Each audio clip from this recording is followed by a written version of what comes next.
Hang on. Yeah,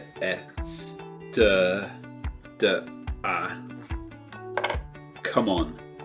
That is a 1, 2, 3, 4, 5, 6, 7, 8, 9 letter word. Get in.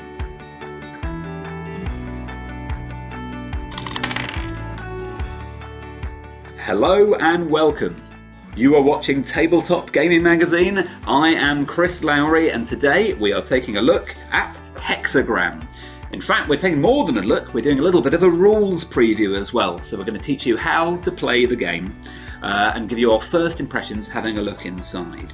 Now before I do that, a warning with Hexagram, this is a prototype. This is not what the final box will be like. It will be something like this, but not exactly this. This will be coming later in the year from Square the Circle Games. Let's take a look inside, eh?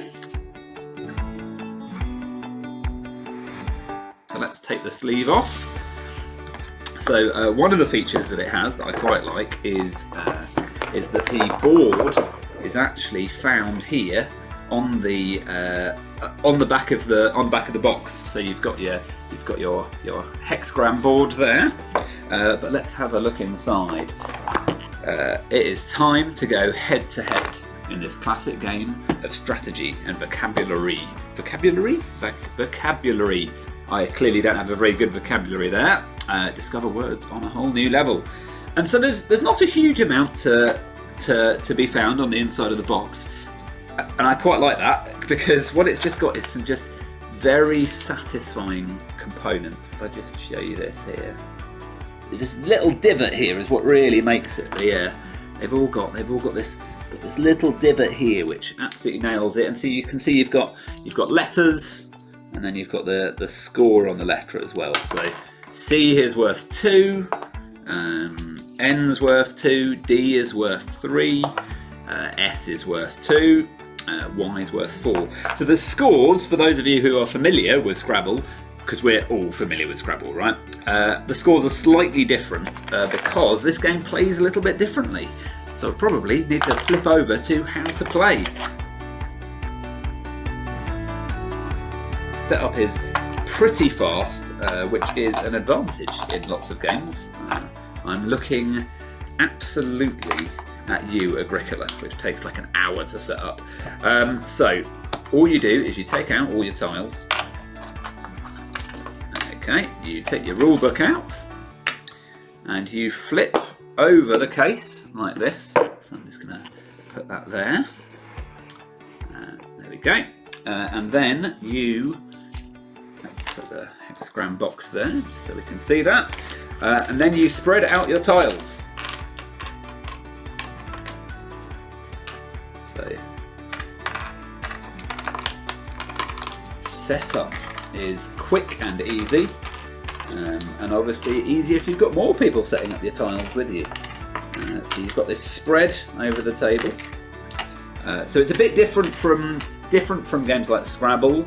You don't have a hand of your own tiles.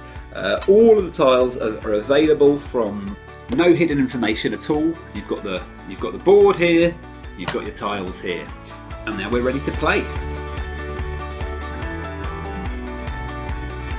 So play takes place with 2 teams. So you can either do teams of 2 or more players, or you can just play one-on-one.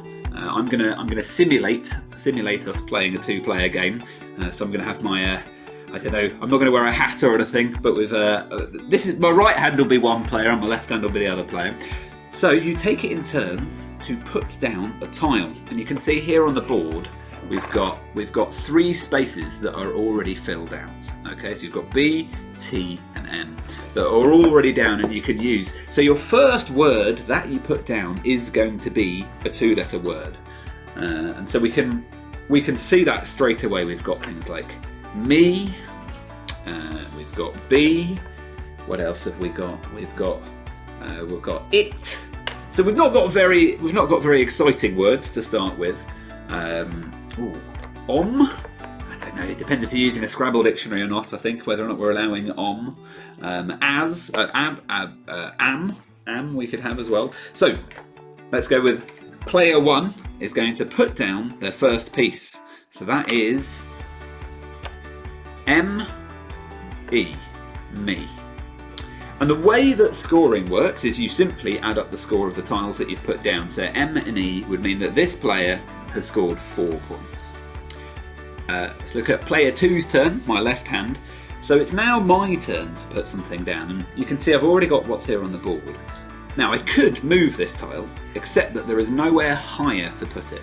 So the rule is that you can move any tile as long as you're moving it to a higher location. So if I drop these 2 down here, so if I'm moving, if I was wanting to say, this isn't a good example because it doesn't, okay, if I wanted to write the word met, okay, so we've got MZT. There's no way of making that at the moment, but I could, if I wanted to, left hand, I could move MET here, because I've moved this tile up to a higher position. Aside from that, if you're not going to be doing that, the only opportunity that you've got is to put another tile down. And there's no limitation, there's no list of tiles that you can or can't use. Anything goes. So I'm going to go with, I think I'm going to go with at. It's not adding. Sorry, that should have been my left hand. I'm going to go with at. It's not opening up the board tremendously, but it does mean that there's more potentials going in. There's a lot of words that end in AT or begin with TA. So we're now back over to my right hand. So we're now into turn 2, and we're going to. And immediately you can see. I'm not worrying about teaching this game, I'm not worrying about how the rules are, I'm just kind of worrying about, well, how to make good words. I'm also slightly concerned that I'm going to look like a complete fool when there's going to be really obvious things in front of me. So MEAB, I can't think of anything there. Okay, M something AT, I know a word for that, moat. There we go, we've got an O over here. So that's my right hand putting that down. So on the last turn, left hand scored 4 points. So we've got moat, M-O-A-T. So that is 3, 4, 5, 6, 7 points. Now, we come to the thing that makes this a bit different from Scrabble. In Scrabble, the obvious thing to do is to drop an S down. So I could put this here and I'd go moats, and I immediately, easily, sneakily just steal the same points as someone else has done. That is not allowed in Hexagram. That is one of the things you cannot do. You cannot use S's to finish off words. But what you can do, and it's made very clear in the rulebook here, with accepted words. So you can see the letter S cannot be used there to play into a plural. However, it doesn't apply to an S that's already in play. So if you've got, for example, you've got S that's there, you could put, this is where I need to think of a sensible word, and let's think, we've got an S there. Okay, so I could put a D down, let's say the left person's turn, put a D down here to make mods. Okay, and that would be fine if you're allowing mod as a word, which depending whether or not you're going to use a dictionary and really argue about things. The rule I use in Scrabble, I think it might be the official rule, is that you need to be able to define the word before you look it up in a dictionary. So you can't just go, I think mogs is a word. If you can't define it, it doesn't count. However, that's not an official Hexagram rule, that's just an official Lowry household rule. So that S there would be a valid use, but only if it's already on the board. But you are also allowed to drop in ing, because obviously ing involves quite a lot more work. You've got to get an I in G there, and that can go down, but it can also be used repeatedly if you can make other words fit into that.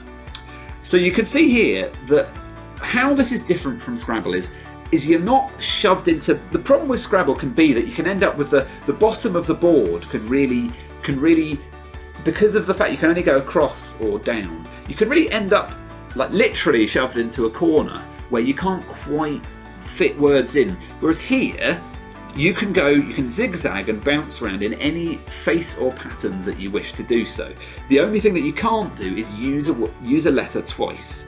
So this is surprisingly difficult. I'm a writer. I should be better than this, but it's surprisingly with the pressure of things on. So what have we got? We've got, okay, so I'm going to get mode in there. So modes. Okay, so that would be 3, 4, 5, 6, 7, 8, 9, 10 points there.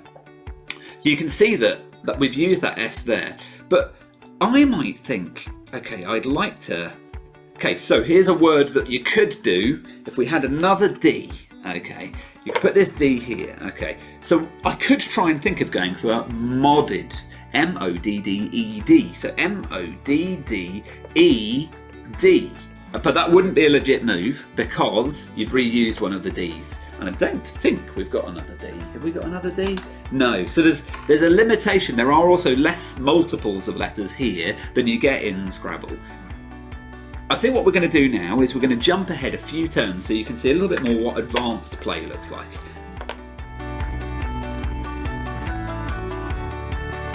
Okay, so this is a bit more advanced play, and what I've done is I've set up all the tiles here so that you can see them as well.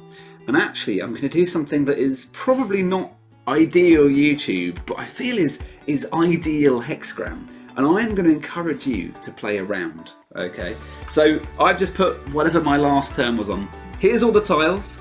I'll give you a close up of the board as well, so you can have a look. And I am going to do my best to come up with a word here. You can see the different heights. So remember, you can move anything if you need to move it onto a higher height. You can pick anything off the table here, and feel free to pause the video. Feel free to. I'll go into a close up, so you can have a look at the close up, and then you can zoom out a bit if you need to. Let's have 1 minute and see what we can work out. Okay. Ready, go. Obviously, I'm going to be trying to work something out as well. I'm going to stop talking actually, because otherwise I just won't achieve anything at all. Be careful with M's. Keep thinking they're W's when I look at them upside down.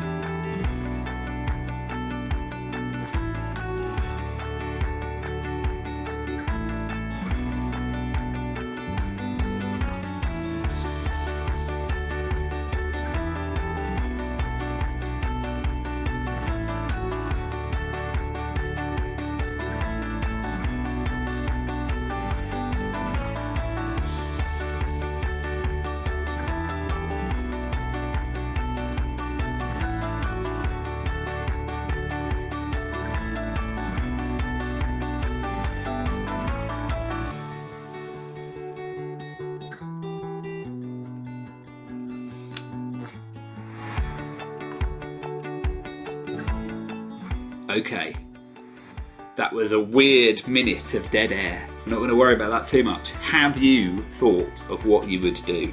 So I've got a couple of options here. So I could see hold, so I can move this O up here and do H-O-L-D. I was thinking I could move this U. I don't think there's an M. Where's the M? The M's there. I was trying to think mould, but I can't make that work. And then, I mean, I'll be honest, I cheated with this one when I set up the board. So taking this F, I think this is the longest word that you can form. I have had a look. If you bring this F off the table and drop it down here, you can make W-I-S-T-F-U-L, which is 7 letters. And that is 4, 5, 6, 7, 8, 9, 10, 11, 12, 13, 14, 15, 16, 17, 18. Does Wistful have 2 L's? Oh dear, I don't know. I'm sure the screen's going to come up and tell me off in a second. So this is Hexagram. Okay. Do not pick this up if you're looking for a intense action game. That's not what you're getting here. What you're getting here is a thoughtful, interesting puzzle using words and letters and your squishy brain. It's coming to Square the Circle Games. They're bringing it hopefully to Kickstarter, some kind of wider release later this year. And to be honest, I think you probably want to pick it up. I have had a lot of fun with it, and I'm having a lot of fun with my family as well. It does have the options for bringing in a handicap. So one of the options recommended in the rule book is that if the handicapped player scores a word that is 6 letters or 5 letters or more, then they score double points for that word. So that's a way of still encouraging people to push for that extra word, but giving the advantage to maybe the weaker player or the younger player or the person who's not a native English speaker. There we go. So Hexagram, a word game on a whole new level from Square the Circle Games.